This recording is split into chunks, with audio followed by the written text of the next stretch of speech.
Olá, meus amados, que Deus te abençoe em nome de Jesus. Nós estamos agora, nesse exato momento, são 12 horas, meia-noite e 46 minutos. Estamos na nossa grande vigília dos intercessores e agora há pouco tivemos a ministração do nosso amado pastor Rafael. E agora estou aqui em nome de Jesus, espero que o Espírito Santo também venha falar ao seu coração para a glória de Deus. Boa noite, povo de Deus. Em nome de... Então vamos aplaudir o Senhor bem forte. Deixa eu te fazer uma pergunta. Você crê, você acredita de verdade, não é só falar por falar, não é só responder por conta de estar sendo perguntado. Você crê no sobrenatural? Presta atenção. Não é responder só por responder. Não. Você tem que tirar de dentro de você. Você verdadeiramente crer no sobrenatural? Melhorou, mas dá para ser melhor. Você realmente acredita no sobrenatural? Então qual é a prova que você pode me dar nesse exato momento que você acredita no sobrenatural? Vamos aplaudir em nome do Senhor Jesus. Qual é a prova que você pode me dar que você crê no sobrenatural? Porque você está aqui. Existe prova maior do que esta? De que você acredita no sobrenatural? Dá para imaginar? Nós estamos exatamente no horário em que sabemos muito bem, em que dificilmente nós estaríamos aqui se não fosse por Deus. Então é uma prova que você crê no sobrenatural, porque você está aqui. Eu gostaria de irmos um passo à frente em nome de Jesus.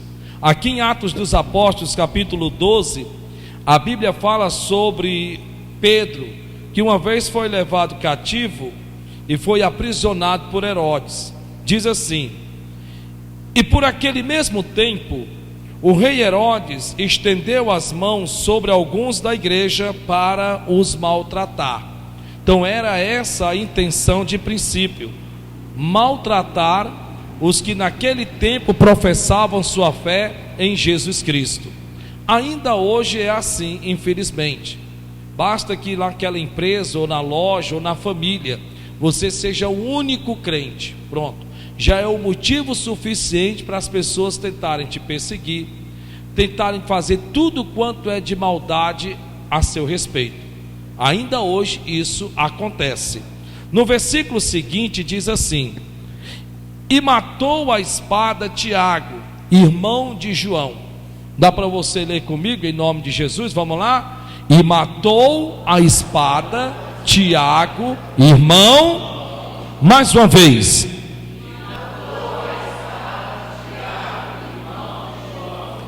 Você serviria a um Deus que não pode proteger? Para pensar. Você serviria a um Cristo, a um Deus que promete, que protege, que guarda, e que de repente você chega a esse versículo e sabemos que Tiago era um dos seguidores de Cristo, foi um dos que ouviram Jesus de Nazaré. Quando estava para subir a ascensão aos céus, ele mesmo disse: não temas, porque estarei convosco até a consumação. E de repente o que é que vai acontecer? De repente chega a notícia: mataram a Tiago. Dá para você imaginar? Pensa comigo. Você serviria a um Cristo, a um Deus que não pode guardar? Por que na verdade nós servimos a Jesus Cristo? Bem, nós servimos ao nosso Senhor Jesus Cristo porque temos o nosso coração certo de que Ele guarda, Ele protege, Ele defende, Ele nos ajuda, Ele nos fortalece, Ele nos coloca de pé quando estamos prostrados, Ele faz o que nós não podemos fazer. Essa, querendo ou não, é a intenção do meu, do seu, do nosso coração. Agora, de repente, você vem a este versículo, o que é que você vê? Você vê um dos seus discípulos, um dos seus seguidores, sendo morto à espada. Para pensar. Imagine que naquele tempo que isso não repercutiu. Os comentários que não começaram a comentar. De repente agora eles vão dizer o seguinte: está vendo? Olha, eles são mortais, eles morrem. Por que eu estou dizendo isto? Porque você sabe que logo após a descida do Espírito Santo, a Bíblia diz que eles começaram a fazer milagres extraordinários. Enfermos eram curados, possessos eram libertos. Eles ressuscitavam aos mortos pelo poder do Espírito Santo. Imagine no tempo de hoje. Ora, se no tempo de hoje pessoas que fizerem tamanhos milagres são endeusados, ainda nos tempos de hoje, imagine naquele tempo em que se repercutia, se ouvia falar de enfermos que eram curados, pessoas que eram libertas e milagres extraordinários aconteciam. O que vem logo na mente? Vem na mente que esses aí são intocáveis, esses aí estão sob alta proteção, esses aí não se pode nem tocar, nem triscar, nem chegar perto. Por quê? Porque olha só os milagres que eles realizam, olha os prodígios que eles realizam. Eu queria que você atentasse para isso, porque nós estamos falando dos primórdios da igreja, onde se mais sucedeu e aconteceu milagres extraordinários. E agora de repente a Bíblia diz que um dos discípulos de Cristo é morto à espada. Dá para imaginar os comentários? Dá para imaginar que eles vão começar a comentar, falar entre si: está vendo, olha só, esse Cristo que eles professam não pode guardá-los, não pode protegê-los, não pode defendê-los, porque se eu pudesse guardar, se eu pudesse defendê-los, certamente ele não teria sido morto. Dá para você imaginar o quanto isso não repercutiu? É mais ou menos assim: todos estão às espreitas, todos estão assentados na plateia, e quando de repente alguma coisa lhe sucede a mim ou a você ou a qualquer um de nós, o que é que eles começam a dizer? Está vendo? O que é que adianta ir para a igreja? O que é que adianta servir esse Deus? Esse Deus não é de nada. E começam a fazer pouco, não somente de mim ou de você ou de nós, mas até do Deus que nós servimos. Dá para você imaginar? Pensa comigo. E agora de repente está instalado o terror. Por quê? Porque agora a Bíblia diz que pegaram a Tiago e o mataram à espada. Só que no versículo seguinte diz assim: e vendo que isto agradara aos judeus, vendo que isso agradou, continuou mandando prender também a Pedro. E eram os dias dos asmos. Olha como o inimigo é. O inimigo percebeu que agradara a toda a multidão. Eles estão felizes, estão contentes, estão alegres, sorridentes, porque agora eles perceberam que esse Cristo que eles tanto professavam não guardava, não protegia, não defendia e deixava de qualquer jeito. Então o que é que eles fizeram? Bem, vamos aumentar a perversidade, vamos mandar prender agora a Pedro, cabeça da igreja, porque se nós fizermos isso, nós vamos derrubar todo o corpo. Pronto, vamos fazer isso. E assim eles o fizeram.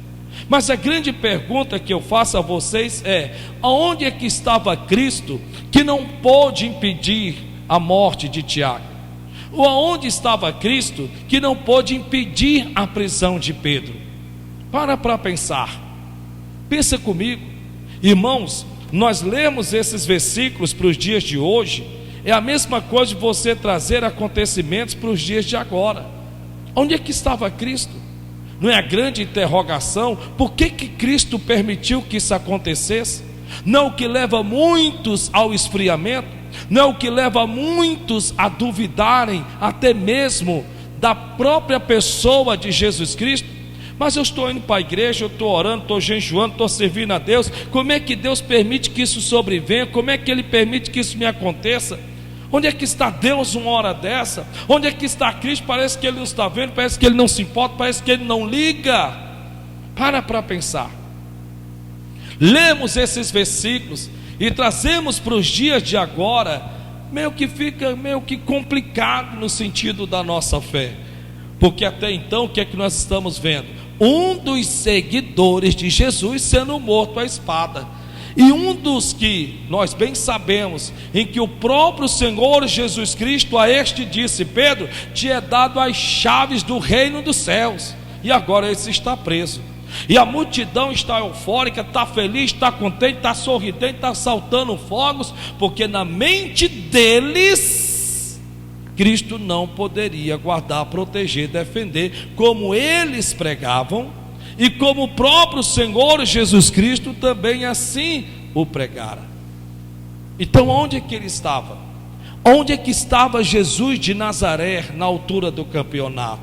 Bem, onde ele estava onde ele está até hoje, assentado à destra majestade nas alturas. Ele está exatamente onde ele sempre esteve, assentado à destra a majestade nas alturas. E o que é que ele estava fazendo? Ele estava vendo tudo o que estava acontecendo. Ele viu a morte de Tiago, ele viu quando prenderam a Pedro, tudo isso ele viu. A pergunta que nós fazemos é: certo, ele viu, mas por que ele não interviu? Por que ele não fez algo para impedir? Ele podia ter feito alguma coisa, porque ele é Jesus Cristo, o próprio Deus, ele é todo poderoso. Ele podia ter feito algo, sim. Humanamente falando, nos nossos pensamentos, ele podia ter feito alguma coisa. Mas quando nós levamos para o mundo da legalidade, ainda que sendo ele Deus, infelizmente ele não podia fazer coisa alguma. Por quê? Porque ele não podia intervir até que ele fosse acionado. Preste bem atenção nisso, em nome de Jesus. Se você quer trazer o reino de Deus, se você quer ver a autoridade de Deus, se você quer ver o poder de Deus agindo e atuando na sua vida, através da sua vida, ele tem que ser acionado. A Bíblia diz que tudo que ligarmos na terra será ligado no céu. Enquanto você não entender que não basta você ser de Deus, não basta só você ser o pastor, o obreiro, o levita, ou a esposa do pastores, ou você ser o membro, não importa. Não basta só termos uma posição eclesiástica. Você precisa entender que Deus precisa ser acionado. Você precisa entender que Deus está no seu trono de glória, e a única coisa que liga os céus à terra é a minha, a tua, a nossa oração. A oração, ela te espiritualiza. Quando você ora, mesmo que você diga que não saiba orar, mas quando você, ao abrir da sua boca, quando você intenciona as suas palavras a Deus, você está fazendo uma ligação direta com o céu, e o céu está fazendo uma ligação direta com você. Naquele momento você está acionando o céu, você está acionando o reino de Deus, você está acionando a autoridade de Deus, você está acionando o poder de Deus, você está legalizando Deus intervir a seu favor. Por que eu estou dizendo isso? Porque logo no versículo seguinte, versículo 4 diz: e havendo prendido, o encerrou na prisão, entregando-o a 4 quartetos de soldados, para que o guardassem, querendo apresentá-lo ao povo depois da Páscoa. Então veja que não bastava só estar dentro de uma cela, não bastava só estar manietado, amarrado, como ele se encontrava em grilhões, não bastava só ele estar dentro de uma cadeia, ainda tinha que ter um quarteto de soldados, 16 soldados, que estavam ali só, simplesmente, dioturnamente, olhando, observando a Pedro, para que ele não saísse dali. A questão é, do que eles tinham tanto medo? Do que eles tinham tanto medo? O que os assombrava? Porque o homem está dentro de uma cadeia, o homem está dentro de uma cela, o homem está manietado, amarrado, pés e mãos, e de repente você colocar 16 soldados. Do que eles tinham tanto medo? O que os assombrava de tamanha forma, de tamanha maneira, uma vez que eles tinham matado a Tiago? Será que eles não poderiam ter ficado tranquilos, descansados? Não, coloca lá, não precisa não, porque com certeza esse daí vai morrer, como o outro morreu também.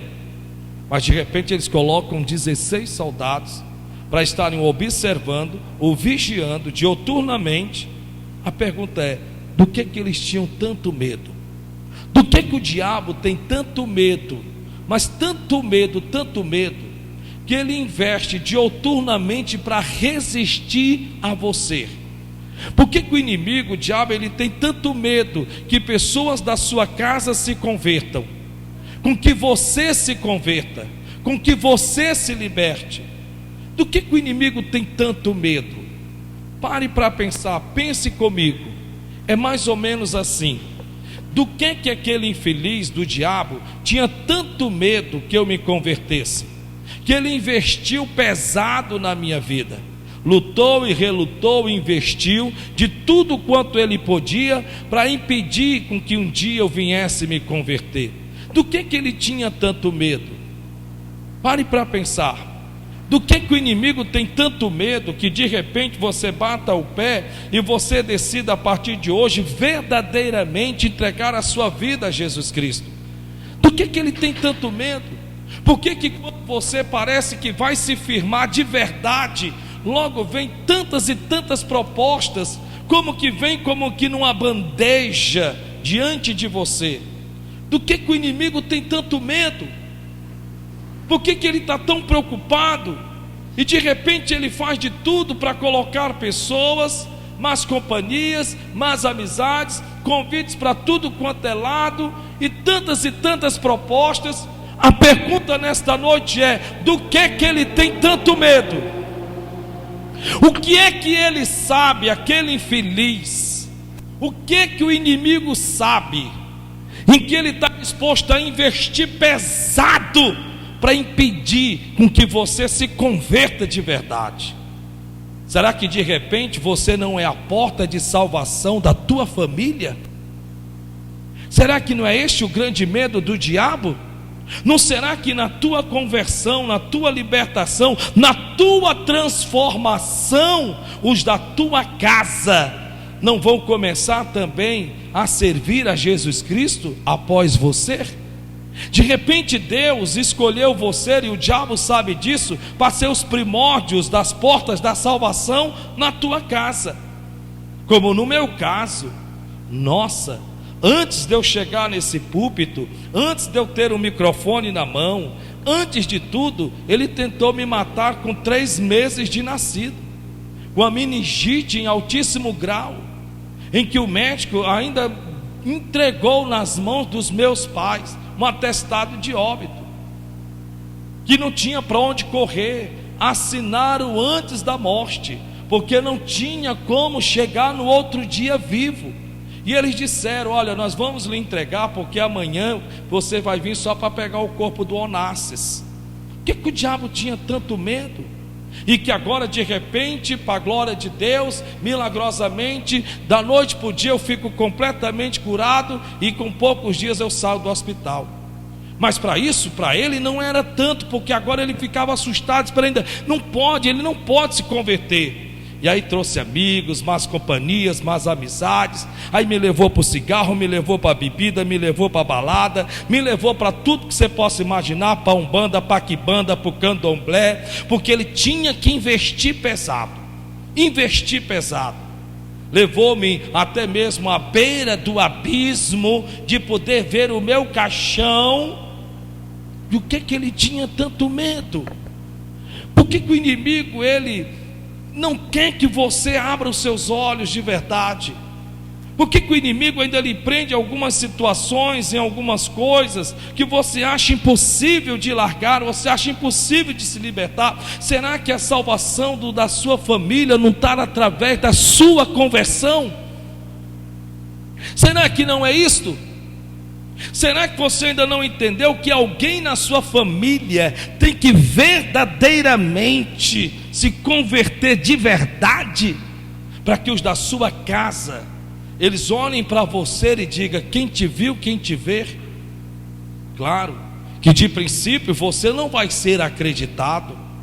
De princípio, quando você começar verdadeiramente a viver para Deus, quando começarem a vir os convites e você dizer não, quando vier como que numa bandeja, para que possa lhe ofertar ou lhe oferecer, e você dizer não quero, De princípio você vai ser testado, vai ser provado, mas se você entender que Satanás, o diabo, ele sabe de alguma coisa que nós não sabemos, para ele investir de uma forma tão pesada em você, para que você não abra dos seus olhos, para que você não se converta, isso nós sabemos que existe algo poderoso de Deus, através da sua conversão, através da sua renúncia, através da sua entrega.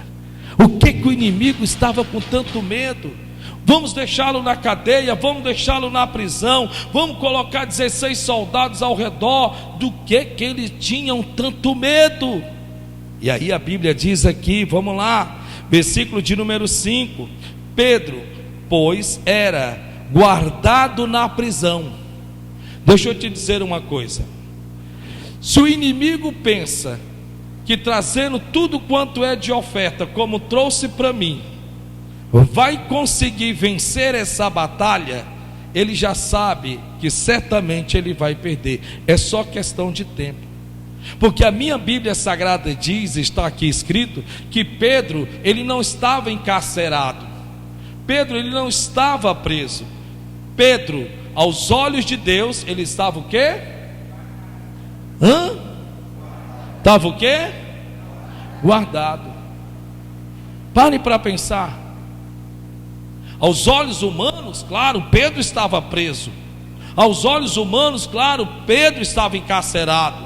Aos olhos humanos, claro, Pedro estava dentro de uma prisão, dentro de uma cadeia. Mas quando foi registrado pelo Espírito Santo, o Espírito Santo acunhando, escrevendo, através do apóstolo, a Bíblia diz que ele estava o quê? Guardado. Ele estava guardado. E a Bíblia diz que ele estava guardado aonde? Na prisão. E aí ele continua: mas a igreja fazia contínua oração por ele a Deus. Fazia contínua oração a ele a Deus.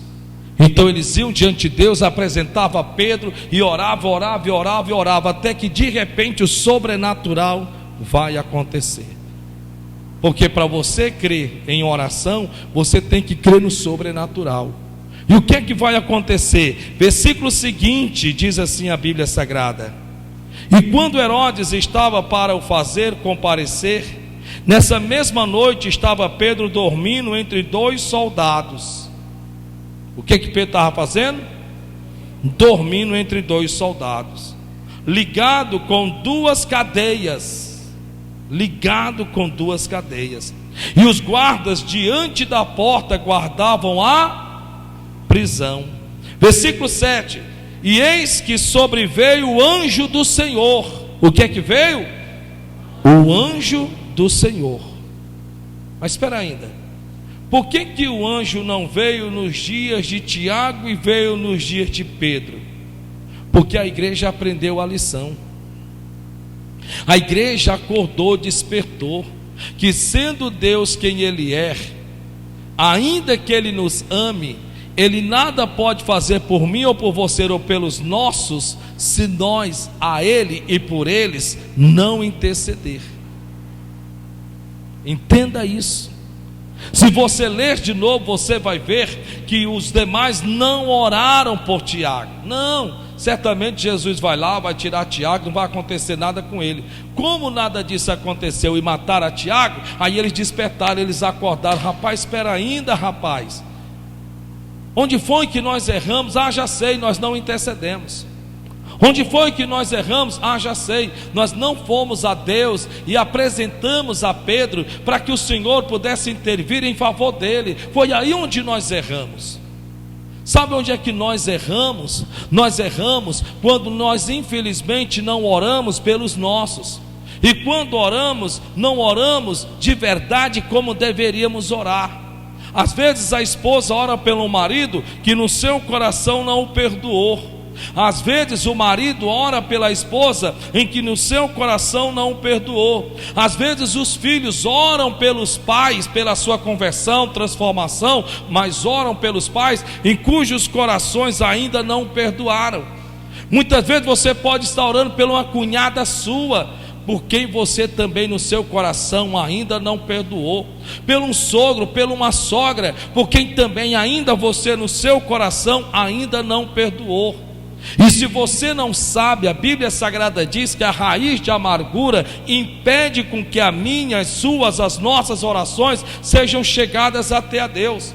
Um dos principais veículos da intercessão é que você tem que entender que interceder é intervir em favor de quem? E quando você ora por quem lá que seja quem for, você está pedindo a intervenção de Deus em favor daquela pessoa. Mas não basta só o seu querer, não basta só você pedir. Deus vai sondar a intenção do teu coração, e lá na intenção do teu coração, você quer que o marido mude, mas não quer perdoar. Você quer que a esposa mude, mas não quer perdoar. Você quer que os seus pais mudem, mas não quer perdoar. Você quer que sua sogra, seu sogro, seu cunhado, sua cunhada mude, mas você não quer perdoar. E aí acaba que você fica pela metade do caminho. Por quê? Porque a Bíblia Sagrada diz, como agora há pouco eu disse, coração rancoroso Deus não ouça. Não tem como Deus ouvir. Mas pulando essa parte, o que é interessante, o que mais me chama a atenção foi o que a oração deles pôde causar. E aí a Bíblia Sagrada diz que de repente o que é que lhe sobreveio naquele lugar? O que? Um anjo. Você acredita em anjos? De verdade, você acredita em anjos? Não, vamos lá, nós já vamos orar. Você acredita em anjos? Sim ou não? Sim. Você crê em anjos? Sabe o que é interessante? É que muitos de nós pouco fomos ensinados sobre a responsabilidade que nós temos nas nossas orações de direcionarmos os anjos na direção em que nós oramos. Deus desceu do céu para tirar a Pedro da prisão? Jesus Cristo desceu do céu para tirar a Pedro da prisão? O Espírito Santo foi na cadeia para tirar Pedro da prisão? Quem é que foi? Por que foi um anjo e não Deus, nem Jesus, nem o Espírito Santo? Porque essa não é a missão dos três. A missão dos três não é esta. Como é que o senhor pode dizer uma coisa dessa, meu pastor? Espera ainda, eu quero entender como é que é. Porque eu fico, sabe como é que eu oro? Meu Deus e meu Pai, em nome de Jesus, meu Deus, eu te peço, meu Pai, converte o meu filho, converte o meu marido, meu Deus, abre os olhos dele. Ah, meu Deus, pois é, você está pedindo a Deus algo em que, na verdade, você deveria pedir a Deus para que enviasse anjos para fazer o que você está pedindo. Por que eu digo isso? Olha só o que a Bíblia diz no livro de Salmos, capítulo 103. Salmos 103. Rapidinho, nós vamos orar agora. Salmos 103. Vamos lá. Livro de Salmos, capítulo de número 103. Em nome do Senhor Jesus. Versículo de número 20. Salmo 103, 20. Olha o que a Bíblia Sagrada diz. Diz assim: bendizei ao Senhor todos os seus anjos. Bendizei ao Senhor todos os seus anjos, vós que excedeis em força. Os anjos excedem em força. Você sabe que é exceder? Estar além do que se possa imaginar. Ora, pensa comigo. Os anjos sempre estiveram presentes em toda a Bíblia. Em toda a Bíblia. Um anjo destruiu um exército de para mais de 100 mil homens. Olha que loucura. Tem que ter muita fé para acreditar numa loucura dessa, mas é a verdade. Um anjo. A Bíblia Sagrada diz, está escrito, que no momento em que Israel atravessava o Mar Vermelho, a Bíblia Sagrada diz, está escrito, irmão Álvaro, que um anjo do Senhor tirava as rodas das carruagens. Está na Bíblia. Um anjo do Senhor. Talvez ele deve ter pedido emprestado, quem sabe uma chave de boca, uma chave de grife lá do nosso amado obreiro Wellington. O que é interessante é que ele tirava as rodas das carruagens. Um anjo impossibilitava com que aquele exército se aproximasse do povo até que eles tivessem passado em segurança entre o mar. Um anjo do Senhor. Para pensar, porque a Bíblia diz: bendizei ao Senhor todos os seus anjos, vós que excedeis em força, que guardais os seus mandamentos. Então os anjos do Senhor também, além de excederem forças, eles são responsáveis por guardar o quê? Os mandamentos. Que mandamentos são esses? A palavra de Deus. Então eles guardam. Esse guardar não é no sentido de guardar, engavetar, não. De guardar é preservar para que se cumpra. Escute isso. Esse guardar não é colocar dentro de uma gaveta e deixar lá, não. Ninguém toca, ninguém trisca, ninguém pega, não. Mas é nada mais, nada menos fazer com que se cumpra, com que aquilo que Deus falou se cumpra na vida daqueles que creem. Isso é muito forte, gente. E ele diz mais aqui: obedecendo a voz da sua. Então eu te pergunto, os anjos, eles obedecem a mim? Obedecem a você? Eles obedecem a quem? A voz da sua. Então o que é que dá comando aos anjos? O que é que dá comando aos anjos? A palavra de quem? A palavra de Deus. Escute, os anjos, eles obedecem o comando da palavra de Deus. Você precisa entender isso. Vamos um pouco mais além, vamos lá. Em nome do Senhor Jesus de Nazaré. Salmos capítulo de número 91. Quem conhece o Salmo 91? Amém? Talvez você de cor e decorado. Só que existem 2 versículos em Salmos 91 que muitos não tiram proveitos. Porque olha o que é que a Bíblia diz. Salmo 91, versículo 10. 91, versículo 10. Dá para você ler, por gentileza? Eu vou contar até 3. 1, 2, 3 e já.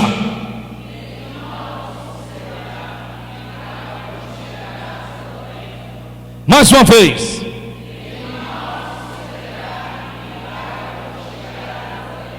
Diga glória a Deus. Diga louvado seja Deus. De novo agora.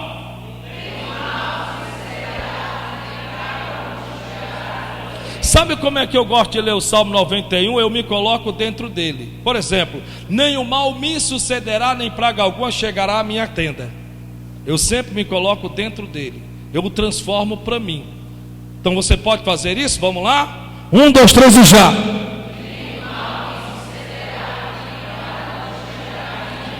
Olhe para o seu irmão que está do seu lado e diga: você sabe por que isso não pode acontecer? Sabe por que nenhum mal te sucederá, nem praga alguma chegará à tua tenda? Diga: porque nós somos de Deus. Amém? Olhe para o seu irmão e diga: não. Olha por que isso acontece. Versículo seguinte. Vamos lá?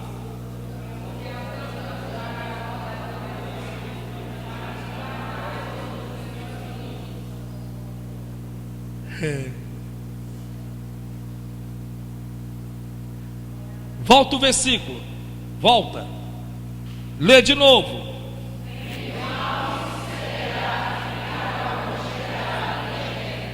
Por que ele está nos dizendo que nenhum mal me sucederá? Imunidade e proteção para toda a minha casa. É porque eu sou santo? Porque eu sou bom? Por quê? Versículo seguinte.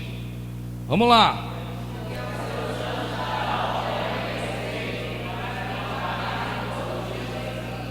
Olha para o irmão que está do seu lado e diga: não toque em mim não. Diga: não toque. Diga: não toque. Você vai se ver com o meu anjo.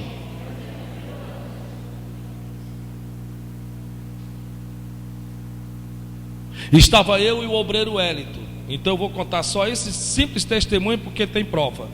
Nós dois fomos para o monte, e quando lá chegamos, tinha um irmão chamado Manim. E lá então nós colocamos os nossos joelhos para orar.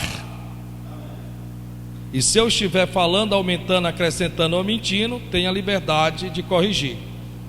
E estávamos lá, todo mundo orando, eu de joelho no chão, numa tremenda de uma grande escuridão.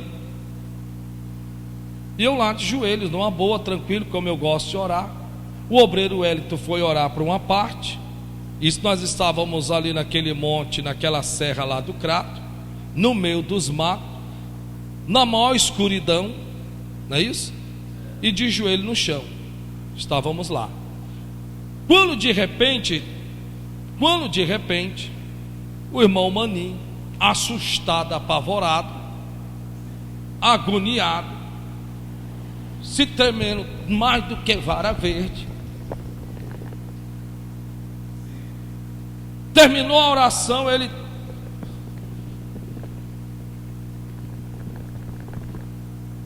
o obreiro Wellington chegou nessa mal calma que ele tem. O irmão está bem?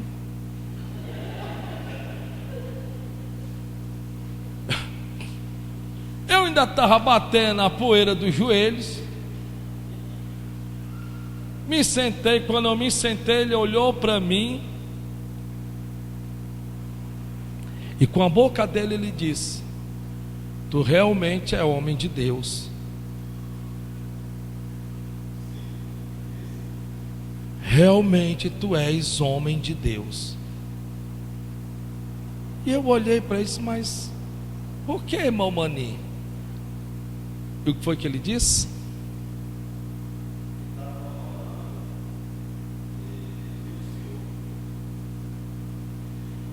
Eu estava orando e ele viu um anjo com as asas me cobrindo, com a cabeça levantada, olhava para os 4 cantos ao redor, e ele disse, e o anjo dizia: nesse ninguém toca.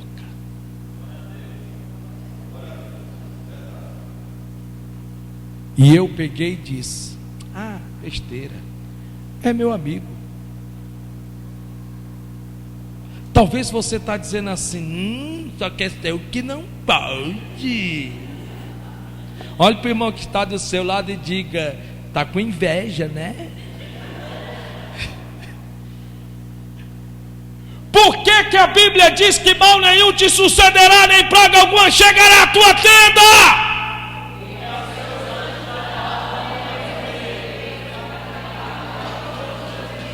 Porque Deus já disse assim: está vendo aquele santo ali?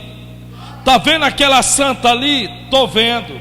Está vendo? Estou vendo. Eles acreditam em mim, creem no sobrenatural, e quando se crê, se traz à existência. Anjo, vai lá e guarda.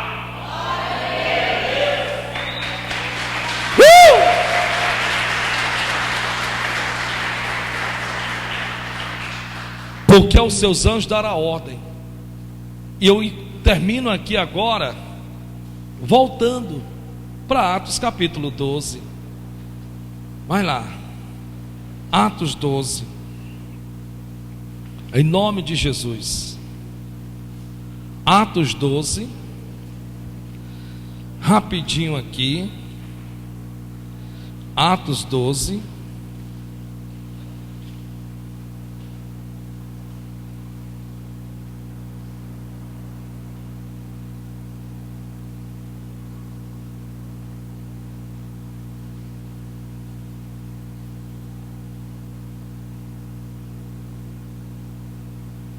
Todos encontraram aí, amém?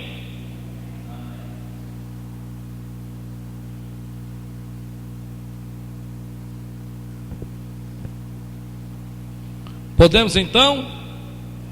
Vamos lá. Atos capítulo 12, versículo 13. Você vai ficar espantado agora. E, batendo Pedro à porta do pátio, uma menina chamada Rode saiu a escutar, e conhecendo a voz de Pedro, de gozo não abriu a porta, mas correndo para dentro anunciou que Pedro estava à porta. Versículo de número 15: e disseram-lhe: estás fora de ti? Mas ela afirmava que assim era, e dizia o quê? Você não está entendendo, vou ler de novo com você.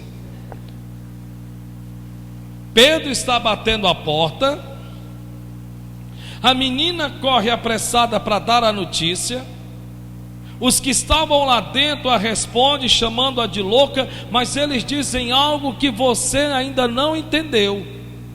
O que eles disseram para aquela menina, referindo-se a quem estava batendo a porta? Era o quê?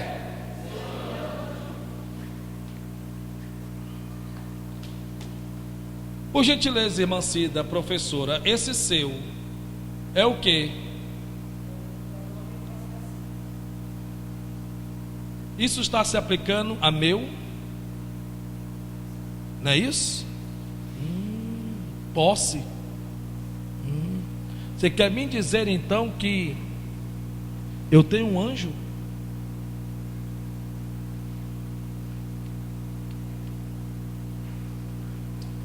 É isso daqui que muitos não conseguem entender.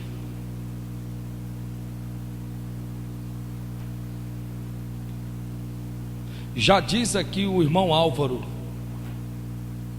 ele diz assim: o senhor dá muito trabalho para o seu anjo. Nunca vi um homem para dar tanto trabalho para esse anjo, meu Deus do céu. E ele nem sequer sabia disso, não é isso? Vocês estão entendendo o que eu estou dizendo? Você tem um anjo, meu irmão. Só que esse anjo é a sua cara. Esse anjo, ele é da sua estatura, do seu tamanho, mas que ele excede em força. E quando alguém vem para te tocar, te triscar, chegar perto, você tendo consciência disso, você não se preocupa, você não teme, porque o próprio anjo diz: sai da frente, que esse é meu. Para terminar,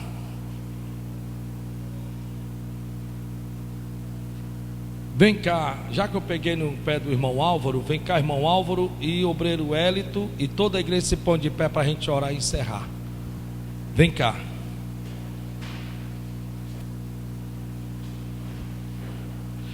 Vem cá, irmão Álvaro e obreiro Hélito.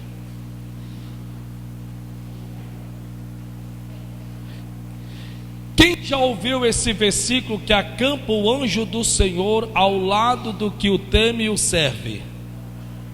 Quem já ouviu esse versículo? Acampa-se o anjo do Senhor ao lado do que o teme e o serve. Você confia nesse versículo? Não, sim, o sono está pegando, mas vamos lá, terminei já, ó. Foram exatamente 40 minutos de mensagem. Acabou. A Bíblia diz que acampa o anjo do Senhor ao lado do que o teme e o serve. Só que tem um outro versículo. A Bíblia diz que Satanás, o diabo, anda ao nosso derredor, bramando como? Buscando quem possa tragar. Sabe por que o diabo não pode tocar em você? Preste atenção, aqui é o anjo, certo? Aqui é o anjo. Deixa eu ver se vai dar certo aqui. Aqui, me perdoe. Aqui é, mas não é. Que anda ao nosso derredor, bramando como um leão, mas não pode tragar. Está entendendo? Então vamos lá. A Bíblia diz que o inimigo anda ao nosso derredor, mas a Bíblia Sagrada diz que o anjo está ao nosso lado. Então imagine, vai dando volta e o anjo acompanha, e eu aqui parado, vai, olha aí, olha aí, olha aí. Ei, gostei, vai, cadê? Olha aí, olha aí, olha aí.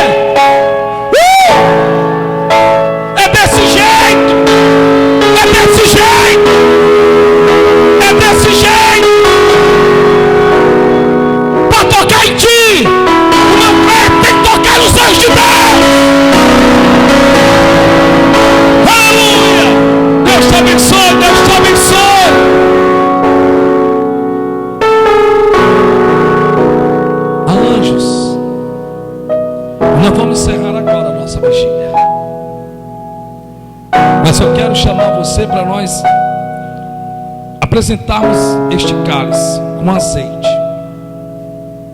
porque nós vivemos até o dia 7 de setembro o grito da independência.